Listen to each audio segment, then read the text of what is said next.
आप सभी लोग जानते हैं कि 14 अगस्त 2024 को पड़ रही है बुधवार। दोस्तों, यह जो बुधवार है श्रावण महीने में पड़ने वाला सबसे बड़ा बुधवार नवमी तिथि है, क्योंकि आषाढ़ महीने के बाद सावन का बुधवार नवमी तिथि पड़ रहा है, जिसका बहुत ही बड़ा और विशेष महत्व होता है।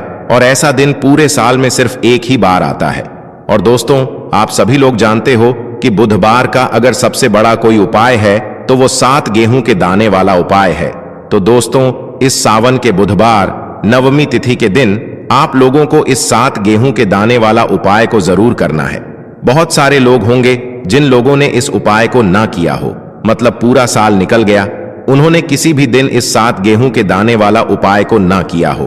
पर दोस्तों, आपके पास एक आखिरी मौका बचा हुआ है, जो कि 14 अगस्त के दिन है। तो इस दिन आप लोगों को इस वाले उपाय को जरूर कर लेना है। भले ही आपने पूरे साल भर इस उपाय को ना किया हो, पर अगर आपने इस श्रावण महीने के बुधवार नवमी तिथि के दिन अगर इस वाले उपाय को कर लिया, तो आपको इस उपाय को करने का वह फल मिलेगा जिसकी आपने कभी कल्पना भी नहीं करी होगी। इसीलिए आप लोग इस वाले उपाय को एक बार जरूर कर लेना, ताकि आप लोगों के हाथ से यह मौका ना जा सके और आपको इस उपाय को करने का फल मिल सके। दोस्तों, यह उपाय पंडित जी ने अपनी अभी की ही शिव महापुराण की कथा में बताया है, जिस उपाय को आज हम आपको बहुत अच्छे से समझाने वाले हैं। इस वीडियो को देखने के बाद इस उपाय को समझने के लिए आपको कोई और वीडियो को देखने की जरूरत नहीं पड़ेगी। तो चलिए दोस्तों, उपाय को शुरू करते हैं। देखिए, यह इस श्रावण महीने के बुधवार नवमी तिथि के दिन यह इतना खास होता है, इतना महत्वपूर्ण होता है। देखा है, कभी कभी बड़े बड़े पूजा पाठ अनुष्ठान से जो मनोकामना पूर्ण नहीं होते, वह श्रावण महीने के दिन एक छोटे से उपाय करने से आपकी मनोकामना पूर्ण हो जाती है। और बहुत सारे लोगों ने इस उपाय को किया भी है और उनको इस उपाय को करने का फल भी जरूर मिला है। अगर आप लोग भी इस उपाय को करना चाहते हैं तो आप इस उपाय को पहले अच्छे से समझ लेना, सुन लेना, उसके बाद करना। आपको इस उपाय का फल जरूर मिलेगा। और इस उपाय को कर लेने से आपके घर में चाहे किसी भी प्रकार की दुख और समस्या क्यों ना चल रही हो, आपको उसका कारण भी नहीं पता है कि भाई यह समस्या किस कारण से चल रही है। उसका कुछ भी कारण हो सकता है, जैसे पितृदोष हो सकता है या किसी भी तरह का मंगल दोष भी हो सकता है। तो इस दिन आप लोगों को यह वाला उपाय कर लेना है। यह एक ऐसा उपाय है जिस उपाय को अगर किसी विशेष दिन पर किया जाए तो भाई उस विशेष दिन का जो है वह तो हमें मिलता ही मिलता है। पर हमने उस दिन पर इस उपाय को किया है तो हमें उससे भी बड़ा फल मिलता है, और फल बहुत जल्दी मिलता है, क्योंकि आप इस उपाय को बहुत ही बड़े और विशेष दिन पर कर रहे हो। तो चलिए अब उपाय के बारे में बात करते हैं। लेकिन उससे पहले आप लोगों को यह जानना आवश्यक है कि आखिर यह उपाय किस समय करना है, किसको करना है और कैसे करना है। तो चलिए हम आगे आपको वीडियो में एक एक करके बता देते हैं। तो दोस्तों, इस 7 गेहूं के दाने वाला उपाय को हमें इस बुधवार के दिन कैसे करना है, किसको करना है, किस समय करना है और कहां पर करना है, ये सारे सवालों के जवाब आपको इस वीडियो में मिल जाएंगे। और जो ये वीडियो देखेगा भाई, उसको 7 गेहूं के दाने वाला उपाय जरूर करना चाहिए, क्योंकि इस दिन गेहूं का भी बहुत ही बड़ा और विशेष महत्व होता है। और जब भी बड़ा उपाय हो जाता है इस बुधवार का, तो अब दोस्तों, इस 7 गेहूं के दाने वाला उपाय को आखिर करना किसको है, सबसे पहले हम लोग वह बात जान लेते हैं। तो देखो, घर की जो बड़ी माताएं बहनें होती हैं, उन माताओं बहनों में से कोई भी एक बड़ी माता बहन इस वाले उपाय को कर सकती है। और दोस्तों, अगर आप चाहे तो अपने घर में से सभी सदस्यों को भी इस उपाय को करवा सकते हैं। अगर किसी व्यक्ति की खुद की कोई मनोकामना है, खुद की कोई दुख और परेशानी है जो कि वह अपने लिए ही करना चाहता है इस वाले उपाय को, तो वह खुद अपने लिए भी कर सकता है। बाकी अगर कोई घर में से ऐसा है जो कि अपने ने पूरे घर परिवार की सुख और शांति के लिए यह वाला उपाय करना चाहता है, तो भाई वह भी कर सकता है। उसमें भी कोई दिक्कत वाली बात नहीं है। कहने का मतलब यह है कि इस उपाय को हर एक सदस्य भी कर सकता है, और पूरे घर परिवार के सदस्य के लिए घर की बड़ी माताओं बहनों में से कोई एक माता बहन भी कर सकती है। माताएं बहनें अगर घर में उपस्थित ना हो या वह यह वाला उपाय ना कर पा रही हो, तो फिर घर का कोई बड़ा सदस्य भी इस 7 गेहूं के दाने वाला उपाय को कर सकता है, चाहे फिर वह पुरुष ही क्यों ना हो। उसमें कोई भी दिक्कत वाली बात नहीं है। अब दोस्तों, देखो, हमें शिवलिंग के पास में जाकर करना है। बहुत सारे लोग प्रश्न करते हैं, हर एक उपाय को करते समय क्या हम इस उपाय को घर पर या मंदिर में कर सकते हैं? देखो, तो इस वाले उपाय को आप मंदिर में करोगे तो अच्छा रहेगा, घर पर नहीं करना है इस वाले उपाय को। उसके बाद में दोस्तों, जो अगला प्रश्न निकल कर आता है वो यह आता है इस उपाय को लेकर कि आखिर इस उपाय को हमें किस समय करना है, सुबह के समय करना है कि शाम के समय करना है? तो देखो, इस वाले उपाय को आप लोग सुबह के समय भी कर सकते हो और शाम के समय प्रदोष काल में भी कर सकते हो। अब अगर आप पूछो कि भाई सबसे उत्तम समय कौन सा रहेगा इस 7 गेहूं के दाने वाला उपाय को करने का, तो हम आपसे बस यही कहेंगे कि इस उपाय को आप शाम के समय करेंगे तो ज्यादा बेहतर होगा। बाकी अगर सुबह के समय भी करेंगे तो भी अच्छा होगा, उसमें कोई भी दिक्कत वाली बात नहीं है। तो अब दोस्तों, जो अगली सबसे बड़ी और महत्वपूर्ण बात आती है वह यह आती है कि सुबह अगर हम उपाय को करेंगे तो हमें कितने बजे से लेकर कितने बजे तक के बीच में करना है, और शाम के समय प्रदोष काल में करेंगे तो हमें कितने बजे से लेकर कितने बजे के बीच में करना है। तो देखो, सुबह जितनी जल्दी हो सके आप उपाय को करने की कोशिश करना। बाकी अगर किसी कारणवश लेट भी हो जाओ, थोड़ी देर भी हो जाए, तो 10 या 11 बजे तक भी आप उपाय कर लेना, पर 12 बजे से ज्यादा देरी ना हो। ठीक है, इस बात का ध्यान रखना। उसके बाद में दोस्तों, अगर शाम के समय प्रदोष काल की बात करें, प्रदोष काल का जो समय होता है वह शाम के 6 बजे से शुरू हो जाता है। मतलब शाम के 6 बजे से लेकर 7-4 बजे के बीच का जो समय होता है यह समय प्रदोष काल का समय होता है। पर अभी जो मौसम चल रहा है, इस मौसम में जो है शाम बहुत देरी से होती है, तो आप इस उपाय को 7:00 या 8 बजे के बीच में भी कर सकते हो। मतलब शाम के 6 बजे से रात 8 बजे के बीच में आप कभी भी इस वाले उपाय को कर सकते हो, उसमें कोई भी दिक्कत वाली बात नहीं है। परंतु बुधवार के दिन कोशिश करना कि समय के अंतर्गत ही कर लो। किसी कारणवश ना कर पाओ तो थोड़ा देरी से भी कर सकते हो, आपको उपाय का फल जरूर मिलेगा। देखिए, इस वीडियो में जितने भी उपाय हम आपको बताएंगे सभी उपाय सरल है। देखो, गुरुजी ने कहा है कि बुधवार के दिन आपको 7 गेहूं के दाने वाला उपाय तो अवश्य ही करना चाहिए। वीडियो के अंतिम में आपको उपाय बताया है जो आपको करना है। देखो, आगे बढ़ने से पहले वीडियो को एक लाइक जरूर करें। देखो, सबसे पहला उपाय, यदि आपके जीवन में कर्जा बहुत अधिक है, आपके जीवन में संकट बहुत अधिक रहते हैं, आपके ऊपर बहुत अधिक विपदा आ रही है, बार बार आपको अपने व्यापार में और अपने धन में हानि देखने को मिल रही है, यानी कि आपको प्रत्येक कार्य में हानि हो रही है, तो आपको यह उपाय करना चाहिए। देखिए, इस उपाय के लिए आपको 7 गेहूं के दाने आपको लेने हैं। ठीक है ना? ले लेना। लेने के बाद में आपको जरूरत होगी चावल के दानों की। कितने? 7 चावल के दाने। गेहूं के 7 दाने और चावल के 7 दाने कहोगे? भैया, गेहूं हमें नहीं मिलती है इस टाइम पे, अभी गेहूं की कटाई खत्म हुई है। इजली आपको किसी भी किराना स्टोर पे 7 गेहूं के दाने मिल जाएंगे, जाके ले लेना। ठीक है ना? 7 गेहूं 7 चावल के दाने लेंगे। साथ ही साथ आपको इस तरीके से एक तांबे का लोटा लेना है ना। उस तांबे के लोटे में आपको जल भरना। जल आपका खुद के घर का होना चाहिए, मंदिर का नहीं होगा। पहुंच जाएंगे महादेव के शिवलिंग के पास में शाम के टाइम पे। प्रदोष काल में मन है घर पे करो, मन है मंदिर में करो। फेस रखना कौन सी दिशा? उत्तर दिशा, नॉर्थ डायरेक्शन। अब यहां पे जो मैं आपको क्रम बताने जा रहा हूं ना, उस मेरे क्रम को बहुत ध्यान से सुनिए। महादेव को अगर कोई सबसे प्रिय है ना, तो उनकी सबसे छोटी पुत्री, जिनका नाम है माता अशोक सुंदरी, जो आपके पास में चावल के 7 दाने हैं ना, उन चावल के 7 दानों को माता अशोक सुंदरी के स्थान पे आपको कुछ इस तरीके से रख देने हैं ना।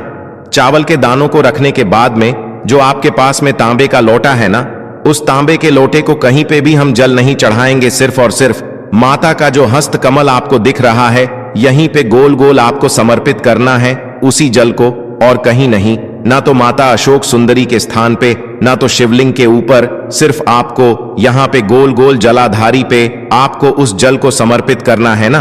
अब आपके पास में बचे हुए हैं 7 गेहूं के दाने। अरे बचे हैं कि नहीं बचे हैं? उन्हीं 7 गेहूं को दाने को आपको अपनी मनोकामना, अपने विशेष कहते हुए महादेव के शिवलिंग के ऊपर अगर आप प्रदोष के दिन प्रदोष काल में कर देते हैं, तो आपकी जो भी मनोकामनाएं होंगी, जो भी विशेष होंगी, महादेव पूरी जरूर करते हैं। अन्न को समर्पण करने से, उस खासकर गेहूं को समर्पण करने से हमारी इच्छाएं पूरी होती हैं। और अगर वो दिन प्रदोष का दिन हो, तब तो इससे सुंदर संयोग कुछ भी नहीं हो सकता। आपकी इच्छाओं को पूरा करने के लिए बहुत स्पेशल, बहुत प्यारा सा उपाय आप सभी को जरूर करना है। ध्यान न रखिएगा, यह उपाय प्रदोष काल में करना है, सुबह के टाइम नहीं कर सकते। ठीक, चलो तो पहले उपाय की तो हमने यहां पे बात कर ली है। देखिए, इस उपाय के लिए आपको मात्र एक लौंग का जोड़ा लेना है, यानी कि 2 फूल वाली लौंग लेनी है।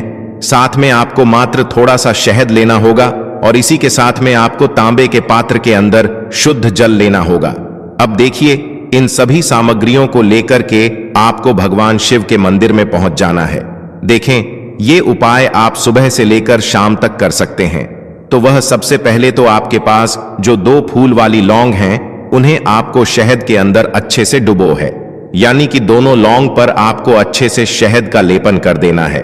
अब आपको जो आपके पास एक लौटा जल है, सबसे पहले तो उसे शिवलिंग पर धीरे धीरे समर्पित करना है और श्री शिवाय नमस्तुभयम इसका जाप करते हुए समर्पित कर देना है। अब आपके पास जो 2 फूल वाली लौंग है शहद से, उसे आपको शिवलिंग पर अर्पित करना है और आपको प्रार्थना करनी है कि जीवन में जो रोग की स्थिति है वह समाप्त हो, जीवन के जो संकट और समस्याएं हैं वह सभी समाप्त हो, जीवन से जो कर्ज की समस्या है वह समाप्त हो। इस प्रकार से प्रार्थना करते हुए यह जो 2 फूल वाली लौंग ही शहद संयुक्त, इससे आपको शिवलिंग पर अर्पित कर देनी है। आपकी जो भी समस्या होगी इस बुधवार के दिन अवश्य ही समाप्त हो जाएगी। तो इस प्रकार से आपको पहला उपाय करना है। अब हम बात कर लेते हैं दूसरे उपाय के बारे में। देखो, यह उपाय आपके लिए सर्वश्रेष्ठ होने वाला है।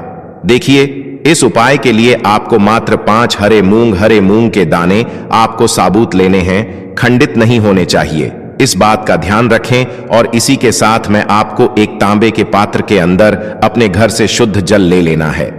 अब दोस्तों, इन सभी सामग्रियों को लेकर के आपको सीधे पहुंच जाना है भगवान शिव के मंदिर में। देखिए, इस उपाय को भी आप सुबह भी कर सकते हैं और शाम के समय में भी कर सकते हैं। देखिए, भगवान शिव के मंदिर में पहुंचने के बाद आपके पास जो 5 हरे मूंग हैं, उनमें से पहला जो हरा मूंग है, आपको शिवलिंग के सामने जो नंदी महाराज होते हैं और उनका जो पैर उठा हुआ होता है, वहां पर आपको पहला हरा मूंग समर्पित कर देना है और आपको ओम नमः शिवाय इसका जाप कर लेना है। फिर आपको दूसरा हरा मूंग लेना है और शिवलिंग पर जो श्री गणेश जी वाला स्थान होता है, वहां पर आपको यह दूसरा हरा मूंग समर्पित कर देना है, यानी कि शिवलिंग के सीधे तरफ आपको यह दूसरा हरा मूंग समर्पित करना है और फिर आपको ओम नमः शिवाय या फिर श्री गणेशाय नम इसका जाप कर लेना है। तीसरा, हरा मूंग का दान आपको भगवान शिव की सबसे प्रिय पुत्री माता अशोक सुंदरी वाले स्थान पर समर्पित करना होगा। शिव की जो जलाधारी होती है, जहां से जल बह करके आता है, उसी जलाधारी के बीच में जो कहीं कहीं उठी हुई लाइन होती है सांप की आकृति के रूप में, वहीं पर आपको तीसरा हरा मूंग समर्पित करना है और फिर आपको ओम नमः शिवाय इसका जाप कर लेना है। अब दोस्तों, चौथा जो हरा मूंग है, उसे आपको भगवान कार्तिकेय जी का जो स्थान होता है शिवलिंग पर, वहां पर आपको यह चौथा हरा मूंग का दाना समर्पित कर देना है और आपको ओम नमः शिवाय इसका जाप कर लेना है। अब दोस्तों, आपके पास जो 5वां और अंतिम हरा मूंग बचा हुआ है, उससे आपको उससे जल के पात्र के अंदर डाल देना है और इस हरे मूंग से युक्त जल से आपको भगवान शिव के शिवलिंग का अभिषेक कर देना है। जल आपको बिल्कुल धीरे धीरे समर्पित करते जाना है और लगातार आपको शिव महापुराण के मूल श्री शिवाय नमस्तुभ्यम इसका जाप करते रहना है। फिर आपको शिवलिंग के सामने बैठकर, यदि आप अपने बच्चों के लिए यह उपाय कर रहे हैं, यदि आप अपने बच्चों की बुद्धि ज्ञान और विवेक के लिए उपाय कर रहे हैं, तो उसके लिए आपको प्रार्थना कर लेनी है, या फिर व्यापार में वृद्धि करने के लिए यह उपाय कर रहे हैं तो उसकी कामना करते हुए आपको प्रार्थना कर लेनी है, या फिर अपनी नौकरी के लिए कर रहे हैं, या फिर अपने इंटरव्यू के लिए, या फिर धन की प्राप्ति के लिए कर रहे हैं। जिस भी कामना के लिए आप उपाय कर रहे हैं, उसे परिपूर्ण करने के लिए आपको महादेव से प्रार्थना कर लेनी है और फिर आपको वापस अपने घर आ जाना है। पूज्य गुरु जी ने कहा है कि जो भी व्यक्ति इस उपाय को कर लेता है, तो यकीन मानिए आपके जीवन की जो सारे संकट, कष्ट और बाधाएं ही वह सभी समाप्त होंगे। अब हम बात करते हैं अगले उपाय की। इस उपाय के लिए आपको एक दीपक लेना है। दीपक आप मिट्टी का भी ले सकते हैं और शुद्ध आटा मढ़कर उसका दीपक भी आप तैयार कर सकते हैं। दीपक के अंदर गोल बाती का प्रयोग करना है और दीपक के अंदर आपको शुद्ध घी का प्रयोग करना है। इसी के साथ में आपको मात्र एक फूल वाली लौंग लेनी होगी।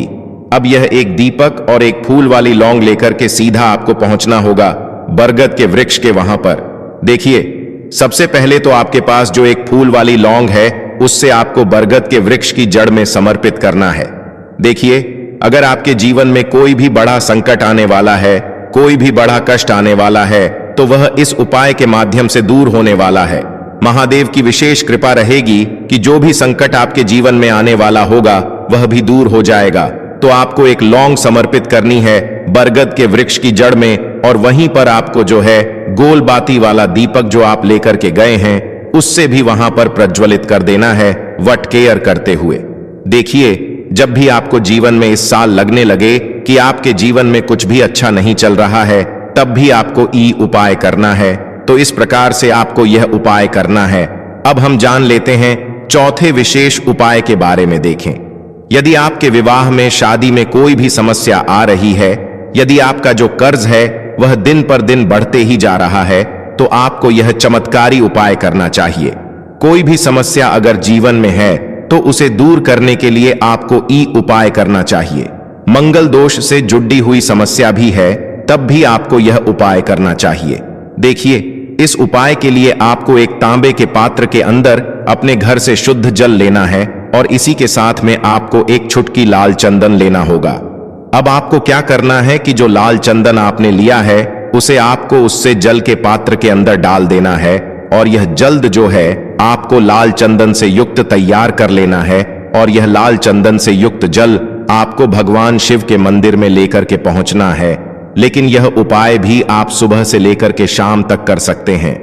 अब दोस्तों, यह जो लाल चंदन से युक्त जल है, इससे आपको भगवान शिव के शिवलिंग पर धीरे धीरे अर्पित कर देना है, और आपको लगातार श्री शिवाय नमस्तुभ्यम इसका जाप करते रहना है। देखिए, यदि आपके जीवन में विवाह से जुद्ध समस्या चल रही है तो आपको मंगलेश्वर महादेव का स्मरण करना है, और जीवन में अधिक कर्ज की समस्या है तो आपको आरण मुक्तेश्वर महादेव का स्मरण करना है। देखना, एक दिन आपकी सब तरह की समस्या जल्दी ही समाप्त हो जाएगी। तो इस प्रकार से आपको यह चौथा उपाय करना है। अब हम जान लेते हैं अंतिम और पांचवें उपाय के बारे में। देखिए, बुधवार का दिन है और हनुमान जी भगवान शिव के रुद्र अवतार हैं, तो यह उपाय और भी खास हो जाता है। तो यह जो उपाय है विशेषकर आपको हनुमान जी के वहां पर ही करना होगा। देखिए, जब भी आपको ऐसा लगने लगे कि आपके जीवन में जो कर्ज है वह समाप्त ही नहीं हो पा रहा है, दिन प्रतिदिन बढ़ते ही जा रहा है, कष्ट जो है वह दिन प्रतिदिन बढ़ते ही जा रहे हैं, कष्ट जो है वह समाप्त ही नहीं हो पा रही है, यानी कि जीवन में जब भी कोई विपदा आती है, संकट आता है, तो हमें संकट मोचन हनुमान जी के मंदिर में जाना चाहिए। लेकिन यह उपाय बहुत ही खास है। इस उपाय के लिए आपको एक चौमुख दीपक तैयार करना होगा। आपको एक दीपक लेना है। दीपक के अंदर 4 बातियाई बाती के लिए आपको मोली वाला धागा आता है, कलावा का उसकी भी बना सकते हैं, या फिर आप सफेद रुई की जो बत्तियां हैं उन्हें भी बना सकते हैं। अब आपको लेना है एक कटोरी सरसों का तेल, और अब इस दीपक के अंदर या तो आपको चमेली का तेल डालना है, या फिर जो आपने एक कटोरी सरसों का तेल लिया है उसमें आपको सरसों का तेल डालना है, और इसी के साथ में आपको मात्र एक फूल वाली लौंग भी लेनी है। देखिए, अब जो ये दीपक है और लौंग है, इन दोनों का आपको हनुमान जी के मंदिर में लेकर के पहुंचना है। अब सबसे पहले तो यह जो चौमुखी दीपक है इसे आपको हनुमान जी के सामने प्रज्वलित करना है। दीपक को प्रज्वलित करने के बाद आपको वहीं पर एक बार हनुमान चालीसा का पाठ करना है, या फिर आप आरण मोचक मंगल स्तोत्र का पाठ भी कर सकते हैं। अब आपके पास जो एक फूल वाली लोग है उनसे आपको अपने सीधे हाथ में रखना है। आपको प्रार्थना करनी है हनुमान जी से कि जीवन की जो भी संकट है, विपदा है, वह सभी आपकी कृपा से दूर हो, और यह जो एक लौंग है इससे भी आपको उससे चौमुखी दीपक के अंदर डाल देनी है और अपनी मनोकामना बोल देना है। गुरुजी कहते हैं कि कुछ दिनों में ही आपकी सब मनोकामना पूरी हो जाएगी। तो इस प्रकार से यह सुंदर सा और सरल सा उपाय करना है।